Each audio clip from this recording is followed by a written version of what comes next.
अस्सलामुअलैकुम, I am Ruj Ara, your English language instructor. उम्मीद करती हूँ आप सब खैरियत से होंगे। आज की इस वीडियो में कुछ एडवांस वोकैबुलरी हम डिस्कस करेंगे और ये वोकैबुलरी इंपॉर्टेंट है। इसकी मदद से हम सेंटेंसेस भी देखेंगे और यहाँ पर मैंने एक तरह वोकैबुलरी लिखी है, इनके सेंटेंसेस मैं बनाऊंगी यहाँ पर। तो आपकी पहले जिम्मेदारी ये है कि आपने रुककर पहले वीडियो को देख लेना है, क्योंकि हर वर्ड आपको याद रहेगा। तो स्टार्ट करते हैं हम सबसे पहले इन वर्ड्स पर, और ये वो वर्ड्स हैं जो ट्रेंडिंग में जा रहे हैं, ट्रेंडी वर्ड्स हैं। सबसे पहले हम बात करते हैं हॉरिबल, टेरिफाइड एंड पेट्रिफाइड। ये तीनों एक वोकैबुलरी है। इसके अलावा एक और भी आता है दैट इज कॉल्ड ऑफुल। तो वो हम देख सकते हैं, जो नए वर्ड्स आएंगे उन्हें हम देखते रहेंगे। हॉरिबल, टेरिफाइड या पेट्रिफाइड, इसका मतलब होता है खौफनाक या बहुत ही ज्यादा कोई डरावना। इसको हम ऑफुल भी कहते हैं। आपने इसको कुछ ऐसे याद रखना है, कोई दिन है, कोई सानिया है, कोई वाकया है, कोई इंसिडेंट है जो अच्छा नहीं गुजरा, आपके माजी में वो चीज अच्छी नहीं है। ये अगर आप किसी को बताना चाह रहे हैं कि भाई ये काम मत करो, इसका नतीजा बहुत ज्यादा खतरनाक निकलेगा, तो आप क्या कहेंगे? The result will be horrible. The result will be horrible, या आप यूं भी कह सकते हैं द रिजल्ट। अच्छा, रिजल्ट को हम आउटकम भी कहते हैं। अब नई दुनिया में रिजल्ट को रिजल्ट नहीं कहा जाता, आउटकम कहा जाता है। OUT, आउटकम, एक साथ ही लिखा जाता है। आउटकम का मतलब होता है नतीजा। सो अगर मैं कहती हूँ डोंट डू इट, इसको मत करो, the result will be petrified, the result will be awful, the result will be terrified या हॉरिबल। तो इसका मतलब होता है खौफनाक। आप इसको स्टेट के सेंटेंस से भी लगा सकते हैं, आप इनको एक्शन में भी लगा सकते हैं। एक्शन में आपके पास गुंजाइश है, आप इसको प्रेजेंट में लगा सकते हैं, पास्ट में आ जाएगा या फ्यूचर में आ जाएगा। इसके साथ हम आगे की तरफ चलते हैं। अगर मैं चाहूँ इसके दो सेंटेंसेस मजीद क्लियर कर दूं, that day was horrible for me, वो दिन मेरे लिए बहुत खराब था, खौफनाक था। या अगर मैं यूं कहूं कि the result may be awful, result क्या हो सकता है? आपके लिए खराब हो सकता है। आगे की तरफ चलते हैं। होमलेस, होमलेस ऐसे इंसान को कहा जाता है जो बेघर होता है, जिसके रहने के लिए कोई जगह नहीं होती है। या फिर ऐसे इंसान को भी कहा जाता है जो रेंट के मकान में रहते हैं, रेंट में रहते हैं, उनको भी होमलेस कहा जाता है, लेकिन बशर्त ये कि उनका अपना घर मौजूद ना हो। अगर मैं कहती हूँ कि right now I am homeless in this city because I don't have much resources, आजकल मेरे पास ज्यादा रिसोर्सेज नहीं है, तो मैं कौन हूं? मैं बेघर हूँ। रेंट पर रहने वाले को भी होमलेस कहा जा सकता है। होमलेस दरअसल उस इंसान को कहा जाता है जिसके पास वेल्थ ना हो या जो बेघर हो। होमलेस ऐसे इंसान को कहा जाता है। For example, my friend is homeless because she just shifted to the new town, वो नए टाउन में अभी अभी शिफ्ट हुई है, तो वो क्या है? बेघर है। इसके बाद बात करते हैं हिडियस। हिडियस बहुत अच्छा है और ये क्राइम्स वगैरह के लिए ज्यादा इस्तेमाल होता है। हिडियस का मतलब होता है घिनौना, ऐसा जुर्म या ऐसी कोई चीज जो कराहियत ज्यादा हो। अगर मैंने कहा ये मुआशरे में कराहियत ज्यादा जुर्म है, जुर्म को इंग्लिश में कहा जाता है क्राइम। अब इसको जरा जोड़कर देखते हैं। मैंने कहा ये घिनौना जुर्म है, this is a hideous crime in a society. Hideous का मतलब होता है घिनौना। अगर मैं कहती हूँ कि ये कैरेक्टर तो फिल्म में बहुत घिनौना था, the character in the film was hideous, character क्या था फिल्म में? काफी घिनौना था, काफी कराहियत ज्यादा था। इसके बाद हेल्प योरसेल्फ, ये एक स्ट्रक्चर है। हेल्प योरसेल्फ का मतलब होता है जो दिल चाहे वो करो।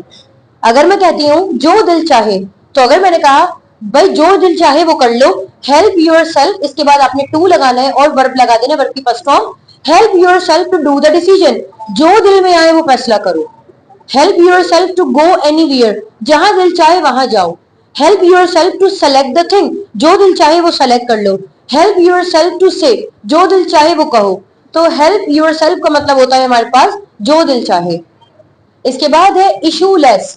इशूलेस ऐसे इंसान को कहा जाता है जो बे औलाद होता है, यानी लावारिस इंसान को, जिसका कोई औलाद ना हो, उसको इशूलेस कहा जाता है। ये इंग्लिश में वर्ड है, तो इसको हम हेयरलेस भी कहते हैं। दरअसल हेयर कहा जाता है इंग्लिश में वारिस को। तो हेयरलेस एक ऐसा इंसान जिसकी औलाद ना हो, इसको इशूलेस भी कहा जाता है इंग्लिश में। इन डेट, अगली वोकैबुलरी है इन डेट। इसमें बी का साउंड हमारे पास साइलेंट होता है। इन डेट का मतलब होता है मकरूज होना। अगर मैं कहूं आई एम इन डेट, जो कॉमर्स वाले स्टूडेंट है वो इसको जानते हैं, इन डेट का मतलब है मकरूज होना। आई एम इन डेट, मैं मकरूज हूं। I am in debt of you, मैं आपकी शुक्रगुजार हूं। अगर मैं यहाँ पर ये कहूं कि मैं आपकी मकरूज हूं, I am in debt of you, of, I am in debt of you, मैं आपकी मकरूज हूं, आपकी शुक्रगुजार हूं। इसको शुक्रगुजारी के सेंस में लेकर आया जाएगा तो यूं कहा जाएगा कि I am in debt of you, लेकिन अगर एक्चुअल में पैसों की तरफ से मकरूज हुई हूं तो हो जाएगा I am in debt. In debt, इसे डेट पढ़ते हैं, डेप्ट नहीं पढ़ते, बी का साउंड इसमें साइलेंट होता है। आगे चलते हैं और देखते हैं कि डेडली या फैटल। डेडली का मतलब होता है मोहलिक या बहुत ज्यादा खराब। अगर मैं कहती हूँ डेडली का मतलब है बहुत ज्यादा मोहलिक या खतरनाक, for example the deadly attack. Deadly attack का मतलब होगा एक मोहलिक अटैक यानी मोहलिक हमला। इसके अलावा फेटल का मतलब होता है मोहलिक। अब सुनिएगा, फेटल का लफ्ज मेडिकल वाले अच्छे से जानते होंगे। फेटल डिजीज, फेटल डिजीज का मतलब होता है ऐसी बीमारी जो बहुत ज्यादा मुश्किल है उसका सही होना, fatal disease. For example the cancer is a fatal disease, cancer fatal disease है। लेकिन डेडली बहुत सारे वर्ड्स के लिए इस्तेमाल हो सकता है, ये सिर्फ मेडिकल टर्मिनोलॉजी के लिए ही जाता है, जबकि डेडली का मतलब होता है मोहलिक, तबाहकुन या बहुत ज्यादा जहरीला। अगर मैं कहती हूँ द डेडली अटैक, एक खतरनाक मोहलिक अटैक हुआ, अ डेडली डिजीज तो एक खतरनाक बीमारी। इसके बाद है कॉन्टीजियस। कॉन्टीजियस का मतलब होता है लगने वाली बीमारी, ये भी मेडिकल टर्मिनोलॉजी में आता है। कॉन्टीजियस डिजीज का मतलब होता है लगने वाली बीमारी। मैंने कहा avoid this shirt because it is a contiguous disease. इस शर्ट को क्या करो, अवॉइड करो क्योंकि ये एक लगने वाली बीमारी है। Out of date, out of date का मतलब होता है कोई चीज का खराब हो जाना, किसी मशीन वगैरह का, किसी इलेक्ट्रॉनिक डिवाइस का खराब होना आउट ऑफ डेट कहलाता है। My car is out of date, your cell phone is out of date. आपकी जो वॉल क्लॉक है या आपकी रिस्ट वॉच है उसका टाइम आगे पीछे हो गया है, आपने उसे सेट किया फिर दोबारा वो खराब हो गया, अटक गया। आप ये कहेंगे भाई एक्चुअल में ये खराब हो गया है, my wall clock is out of date, I am trying to fix it. मैं इसे क्या कर रही हूँ, सही करने की कोशिश कर रही हूँ। फिक्स का मतलब होता है सही करना, किसी मसले को सही करना, किसी मामले को सही करना, कुछ भी सही करना फिक्स कहलाता है। I am trying to fix it. इसके बिल्कुल अपोजिट है up to date. Up to date का मतलब होता है, अच्छा ये दरअसल कंपाउंड नाउन कहलाते हैं, हम इनको ऐसे कर लीजिएगा, हाइफन लगा लीजिएगा। Up to date, up to date का मतलब होता है बिल्कुल अपडेटेड, जदीद। My cell phone is up to date. अब अप टू डेट के हवाले से आप देख लें तो अप टू डेट का मतलब होता है किसी चीज के साथ कदम से कदम मिलाकर वो कोई चीज है, स्टेट का जुमला है। फॉर एग्जाम्पल मैंने कहा कि my cellphone gallery is up to date right now, मेरी सेलफोन गैलरी क्या है इस वक्त, अप टू डेट है, खराब नहीं है। इन वन गो, इसका मतलब होता है एक ही बारी में। अगर मैं कहूं कि मैं एक ही बारी में तमाम सवालों के जवाब दूंगी, तमाम सवालों के जवाब एक ही बारी में दूंगी, लेकिन आपने बीच में बोलना नहीं है। इन वन गो का मतलब होता है एक इन अ फर्स्ट अटेम्प्ट, लेकिन फर्स्ट अटेम्प्ट का मतलब होता है पहली मर्तबा। फर्स्ट टाइम का मतलब होता है पहली मर्तबा, और एक ही बारी का मतलब होता है चाहे वो कितनी भी देर हो उसको वन गो कहते हैं। फॉर एग्जाम्पल मैंने कहा कि wait, I will reply you in one go, मैं आपको रिप्लाई करूंगी लेकिन एक ही बारी में करूंगी, चाहे उसमें आपके 50 सवाल हो, 30 सवाल हो, वो एक ही बारी में जाएंगे। इसको हम यूं भी कह सकते हैं कि उन लोगों ने तमाम गोल्स किए थे, they did all the goals in one गो, उन्होंने तमाम गोल्स एक ही बारी में किए थे। अगर मैं यूं कहूं कि मैंने तुक्के लगाए थे एक ही बारी में, तो तुक्के लगाने को इंग्लिश में कहते हैं फ्लू। पास्ट हो जाएगा तो हो जाएगा फ्लू, मैंने तुक्का लगाया था एक ही बारी में, आई फ्लू इन वन गो। इसके बाद आगे चलते हैं बज। बज का मतलब होता है भिनभिनाना, मक्खियां वगैरह जो भिनभिना रही होती हैं इसको हम बज कहते हैं। तो मैंने कहा द फ्लाइज आर बजिंग, मक्खियां भिनभिना रही हैं। अगर कोई इंसान आपके कान में कुछ कह रहा है तो वो भिनभिनाना नहीं है, उसको हम विस्पर कहते हैं, विस्पर। किसी के कान में सरगोशी करना, मैंने कहा मेरे कान में मत भिनभिनाओ, don't whisper in my ear, या डोंट विस्पर। इंसानों की बात होगी तो विस्पर, कोई परिंदा वगैरह है, परिंदा तो नहीं है, कोई मक्खी वगैरह का भिनभिनाना बज कहलाता है। तो अगर मैं कहूं कि भाई मक्खियां भिनभिना रही हैं, द फ्लाइज आर बजिंग। इसके बाद हम बात करते हैं बज वर्ड्स। बज वर्ड्स का मतलब होता है ऐसे अल्फाज, दरअसल ये वो अल्फाज होते हैं जो अपना मतलब वाजे नहीं करते। फॉर एग्जाम्पल मैंने कहा I am motivated towards this goal, I am motivated. अब मोटिवेटेड का मतलब क्या है, मैंने कहा I am motivated towards this goal, भाई ये गोल है, फॉर एग्जाम्पल मुझे डॉक्टर बनना है, मैं से मोटिवेटेड हूं। मोटिवेटेड जस्ट लाइक अ बज वर्ड। मोटिवेटेड आप किस सेंस में, आपके पास पैसा नहीं है, आपके पास अज़म है, आपके पास अज़म नहीं है, आपके पास पैसा है, दोनों चीजें। Motivated is some sort of different thing, motivated. अगर इस तरीके से मैं कहूं कि I am curious to do this work, curious का मतलब क्या है, मैं मुतजस्सिस हूं। कैसे आप मुतजस्सिस हैं किसी काम को करने के लिए, this kind of words are called the buzz words. अगर कोई कहता है I am curious to do this work, भाई ये वर्क आपकी जिम्मेदारी है, आपकी रिस्पॉन्सिबिलिटी है, तो आप इसको जिम्मेदारी से करेंगे।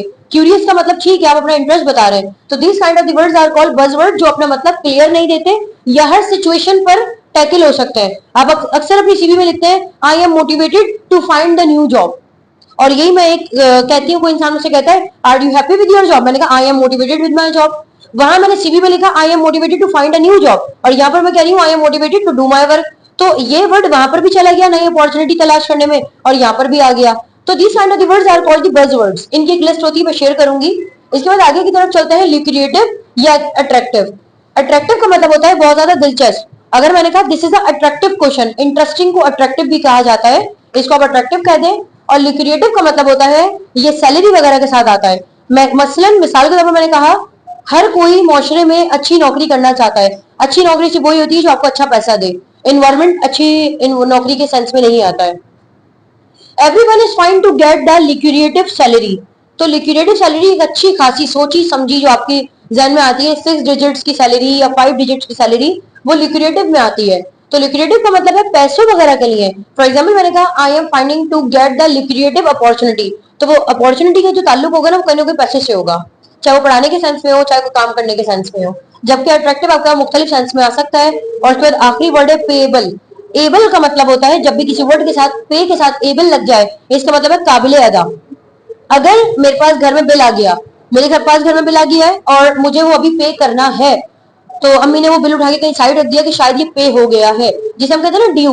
तो मैंने कहा भाई अभी मुझे ये बिल जो है ना ये भी पेबल है, मुझे अभी करना है। This bill is payable, this amount is payable. इसके बरक्स अगर आपने किसी को पे करना था तो आपने कहा I am payable to you. अगर आपने अपनी रकम वापस लेनी है, दिस अमाउंट इज रिसीवेबल, तो वहां क्या हो जाएगा, रिसीवेबल हो जाएगा, रिसीव करने के काबिल है, अभी वो अमाउंट ली जाएगी। दैट अमाउंट इज रिसीवेबल, और अगर अदा करनी है तो पेबल। उम्मीद करती हूँ आपको यहाँ तक वोकैबुलरी समझ आई है। अगर आपका कोई सवाल है तो कमेंट सेक्शन में पूछ सकते हैं। इसके साथ ही मुझे इजाजत दीजिए, आपसे फिर मुलाकात होगी एक नई वीडियो में। अपना ख्याल रखिएगा। अल्लाह हाफिज।